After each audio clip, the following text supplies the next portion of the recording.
마지막으로 질문을 드려야 될 것 같습니다.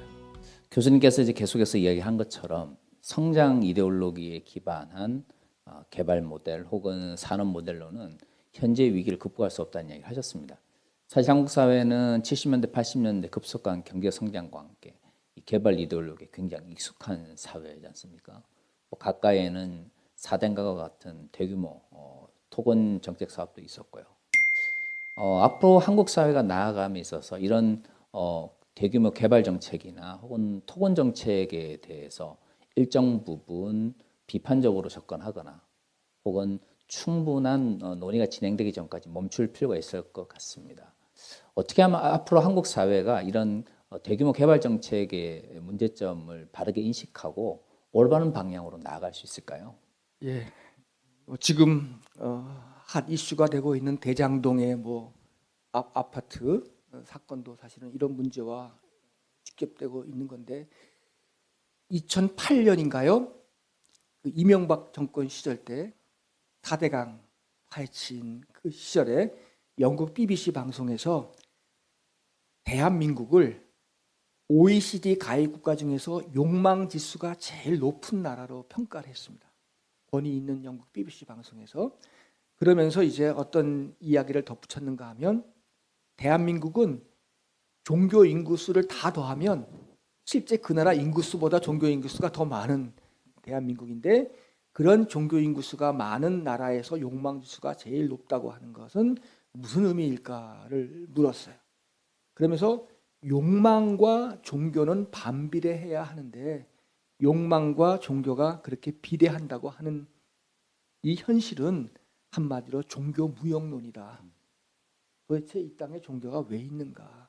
라는 물음을 우리에게 BBC 방송의 내용은 던졌습니다. 그러면서 대한민국의 욕망 지수 1위 된 것들을 손꼽는데, 하나는 포르노 문화가 제일 강하다. 그리고 얼굴을 뜯어 고치는 성형 문화가 제일 활발하다.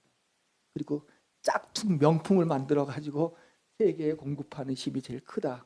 그리고 네 번째가 이 자연을 개조해서 터무니 없게 만들어 버리는 이런 토지 개발, 이런 것들이 너무 빈번하게 일어난다. 이명박 정권의 4대강 문제를 비판하면서 그런 얘기를 했던 것 같습니다.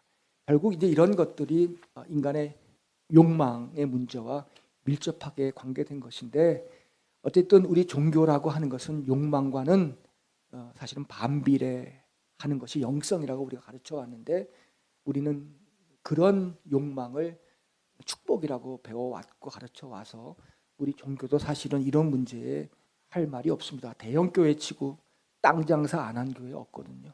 기도원 만들고 심지어는 무덤 장사까지 하고 묘지 장사까지 하는 그런 들이 꼭 기독교만이 아니라 불교도 그렇고, 이런 비판을 비껴갈 수 없는 것이 바로 우리 종교계의 현실입니다.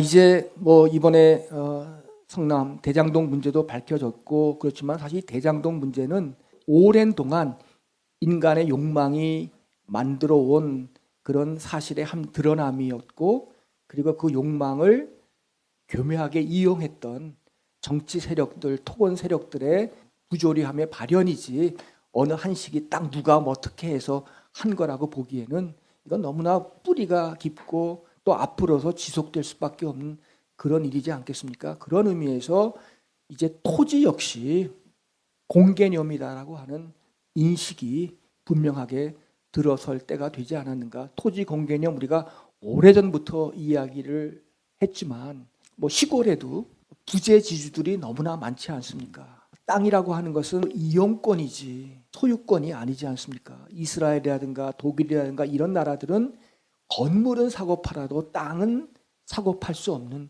그런 구조로 되어 있다면, 우리가 적어도 미국식이라기보다는 유럽식의 관점을 우리가 생각해 본다면 어느 정도 땅에 대해서만큼은 불로소득을 일으킬 수 없는 그런 구조를 만들어내는. 그래서 저는 이제 이번 대선은 정권 교체가 아니라 체제 전환의 싸움이다.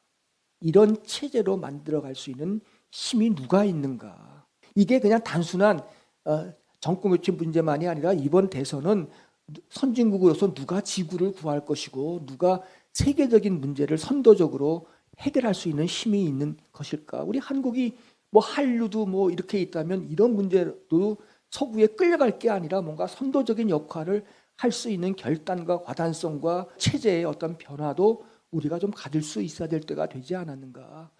그렇지 않고 뭔가 쪼물딱쪼물딱 법만 갖고 만들어 갖고는 이거 되지 않는다.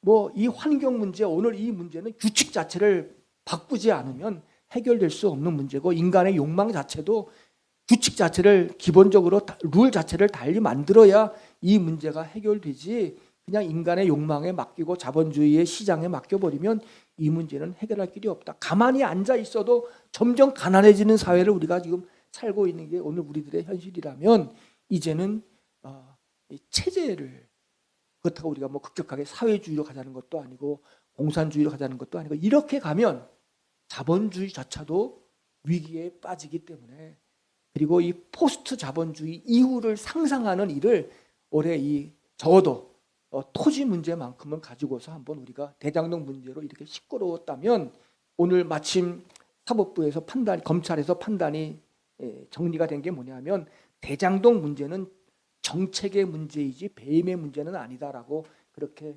감정적으로 이렇게 결론을 내주었습니다. 그러니까 정책의 문제니까 우리가 이제 이 문제가 그렇게 정리가 된다면, 그 정책이라고 하는 거는 인간의 욕망이 너무나 지대하기 때문에 그렇게 일정 부분 그렇게 민영화하면서 이득을 준 거 아니겠습니까? 이제 그런 부분이라면 이제 그런 일이 없도록 한번 토지 공개념, 그래서 토지는 사고 팔 수 없는, 토지는 영원히 임대하는 개념으로 앞으로 개발하는 토지들에 대해서는 뭐 그렇게라도, 이전 거를 다 그렇게 할 수는 없지만 이제 그렇게 하는 방식으로라도 불로소득은 제거하는, 그래서 가난한 사람을 더 가난하게 만드는 이런 일들은 이 구조 속에서 없으면 좋겠다. 그런 방향으로 한번 용기 있는 실험을, 상상을 한번 이번 대선에서 한번 나가면, 이게 설득이 되면 부자들은 가슴이 아프겠지만 가난한 사람들에게는 희망이 되지 않게, 이게 바로 신현 정신이 아니겠는가. 처음으로 되돌려라. 그때 더 많이 차지한 사람들은 가슴이 아프겠죠.